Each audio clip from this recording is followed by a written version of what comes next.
మీకు మా విన్నపం అన్నా నేను ఒక్కటే చెబుతున్నాను, లాస్ట్ ఫైనల్గా వాలంటీర్లు కంటిన్యూ కావాలి. వికలాంగులకి అందరికీ హెల్ప్ చేశారన్నా, వికలాంగుల కార్పొరేషన్ ఏర్పాటు చేయాలని కోరుతున్నానన్నా. అదేవిధంగా మా మటుకు ఇంకొకటన్నా, నేను వికలాంగుణ్ణి, కానీ నేను 28 సంవత్సరాల నుంచి కార్యకర్తలన్నా, నేను బూత్ కమిటీ కన్వీనర్ అన్నా. ఇప్పుడు ప్రజెంట్ గత 4.5 సంవత్సరాలలో నిజమైన కార్యకర్తలు నష్టపోయారన్న దర్శి నియోజకవర్గంలో. ఆ కార్యకర్తల్ని భూసేపల్లి శివరాజరెడ్డి గారు కొంచెమైనా ఆదుకున్నారు. మీరు నెక్స్ట్ ముఖ్యమంత్రి అయిన తర్వాత దర్శి నియోజకవర్గ కార్యకర్తల్ని ఆదుకోవాలని కోరుకుంటూ మీరు కంటిన్యూగా ముఖ్యమంత్రి కావాలని కోరుకుంటున్నారన్నా. జై జగన్. వికలాంగులకి కార్పొరేషన్ ఉంది. మీరు అన్నట్టు మీ పెద్దలు గద్దలు ఈ జనం ఏమనుకుంటున్నారో వింటే బాగుంటుంది. వాళ్ళు కూడా వింటున్నారనే ఆశిస్తున్నాం. మీరు చెప్పినటువంటి పెద్దలు గద్దలు మీరు ఏ రకంగా అనుకుంటున్నారనేటటువంటి.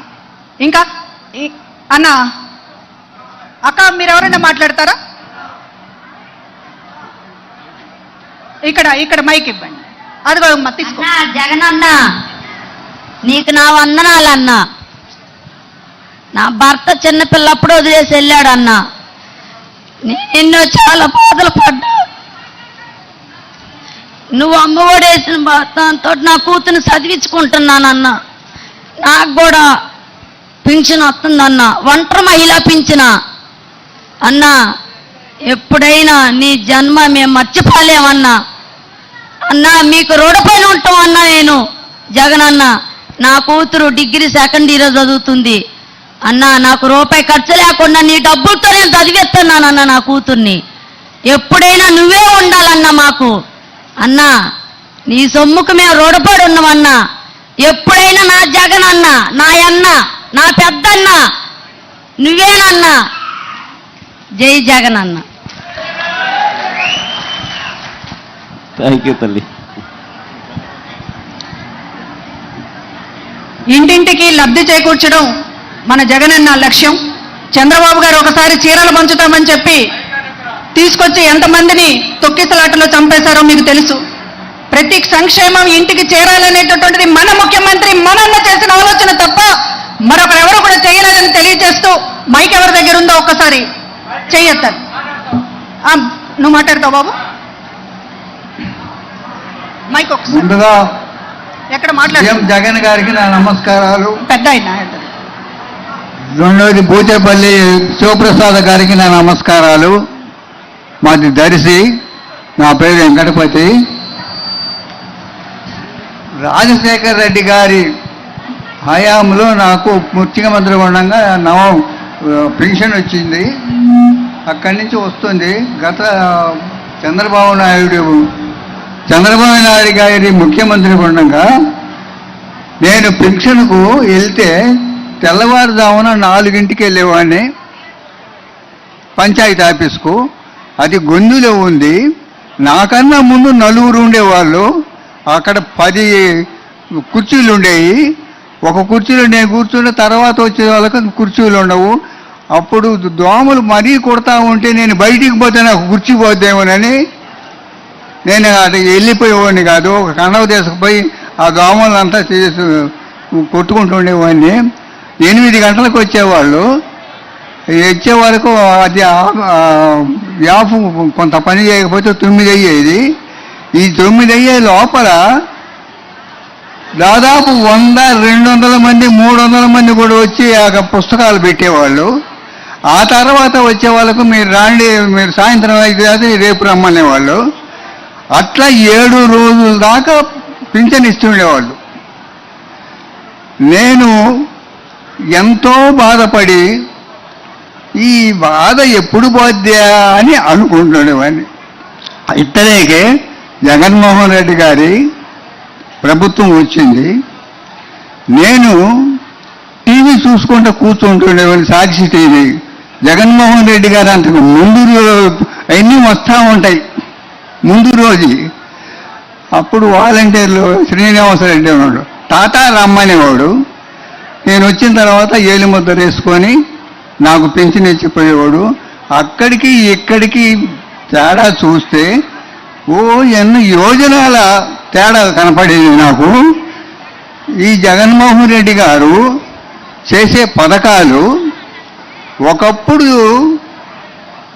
నెహ్రూ గారి ప్రభుత్వంలో మేధావులు ఉండేవాళ్ళు ఇద్దరు నలుగురు,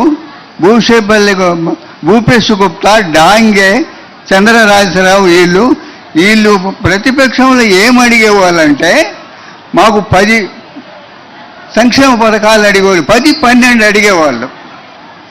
ఆయన 1-2 నెహ్రూ గారు చెప్పేవాడు, చేసేవాడు. ఈ జగన్మోహన్ రెడ్డి గారికి సొంతంగా 100 సంక్షేమ పథకాలలో 98 చేశాడు. ఎవరు చెప్పారు?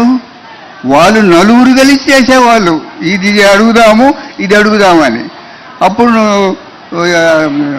జగన్మోహన్ రెడ్డి గారు సొంతంగా ఆ బంగారపు మెదడులో నుంచి వచ్చిన మేధావి, బంగారపు మెదరే, ఆ మెదడు నుంచి వచ్చిన ఆలోచన అమలు జరిగిందంటే అట్టడుగు నుండే వాళ్ళు ఇప్పుడు ఈ 4-5 సంవత్సరాల్లోనే మేము బాగా బ్రతుకుతున్నాము అని చెప్తున్నారు. నాకు కూడా సంతోషంగా ఉంది. నాకు పింఛన్ వస్తుంది, మా అమ్మాయికి ఇల్లు వచ్చింది, మా ఆడవాళ్లకు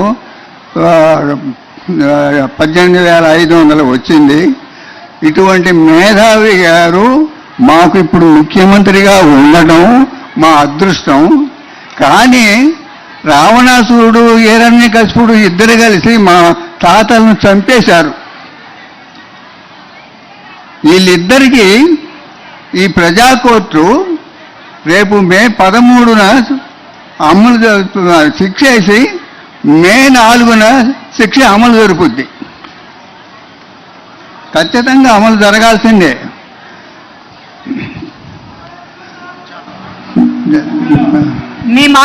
మీ మాట నిజమవుతుంది అన్న. పెద్ద ఆయన మీరు బాగా మాట్లాడారు. బాగా మాట్లాడు పెద్ద అన్న మేధావి, ప్రజల మనిషి కాబట్టి, ప్రజల కోసం పరితపించేటటువంటి మనిషి కాబట్టి ఇన్ని చేస్తున్నారు. ఎవరు కూడా చేయలేదు. మీరు అన్నట్టు నెహ్రూ గారు కూడా 1-2 అన్నారు, మీరే అన్నారు. హలో, చెప్పండి. నేను ఒంటరిమైల్ని, నాకంటే ఏమీ లేవు. ఒక ఇల్లు లేదు, ఒక గ్యాస్ పొయ్యి లేదు, ఒక వాకిల్ లేదు. మా బిడ్డలు చచ్చిపోయి 15 సంవత్సరాలు. రాజశేఖర రెడ్డి కన్నా 2 సంవత్సరాల ముందు చచ్చిపోయాడు. రాజశేఖర రెడ్డి కూడా ఒకసారి మా ఊరు వచ్చాడు. నాకు తలం వచ్చింది కానీ ఇచ్చిన వాళ్ళు మంచి వాళ్ళు కాదు. యానం అద్దాని పడులు ఇచ్చారు. నాకు అది కట్టలేదు. వాళ్ళు మంచి వాళ్ళు కాదు. నాకు ఇల్లు లేదు, నాకు పింఛన్ వస్తుంది, రైతు భరోసా పడ్డాయి మా అబ్బాయికి. అన్నీ నాకు మోకాలు నొప్పులు వచ్చినాయి. 14,000 తీసిపోయి నత్రాపేట, ఏరే సోదర కాడ, అరవింద కాడ చూసుకున్నాను. నాకు తగ్గలేదు. నేను అట్నే తిరుగుతున్నాను. నాకు జగన్మోహన్ రెడ్డి గారు ఇచ్చిన డబ్బులు 1,30,000 వచ్చినాయి. నాకు మొత్తం 1,30,000 చెందిని. నాకు నేను చూసుకుంటున్నా, తింటున్నా. నేను మళ్ళీ దాచిపెట్టుకొని 16,000 దాచిపెట్టుకొని తినకుండా ఊరం చేసుకున్న ఆయన పుణ్యాన్ని నేను చాపపోయి ఊరం తెచ్చుకున్న ఆయన పేరు మీద. ఆయన ఉంగరం నాది కాదు, నేను సంపాయిలా. నాకేమి లేదు. నాకు ఏం కావాలా? వారంట్లు నాకు డబ్బులు ఇట్లా. నాకు భయం వేసింది. మొన్న మా బార్డర్ శివాజీనగరం మా దర్శనం మాది. మా బార్డర్ శివాజీనగరానికి వచ్చింది. అది పోవాలమ్మన్న నా కొడుకు. నేను ఎట్ట పోవాలయ్యన్న, నడిచిపోతా ఉండ. ఎండాకాలం కాళ్ళు కాలుతుంది, నడవలేకపోతుందా. తీసుకుపోయేవాళ్ళు లేరు. ఒక ఆమె ఎవరో నా పోయిటామా బండి వేసుకొని పోతుంది. అమ్మమ్మ నేను వస్తానన్న, రాయింటే అన్నది, తీసుకుపోయింది, ఇప్పించింది, వచ్చా. అంతా ఆయన సలహే, నాకు ఏం లేదు. 170 రావాలి జగన్మోహన్ రెడ్డి గారికి. అందరూ వెయ్యాలా, మళ్ళీ ముఖ్యమంత్రి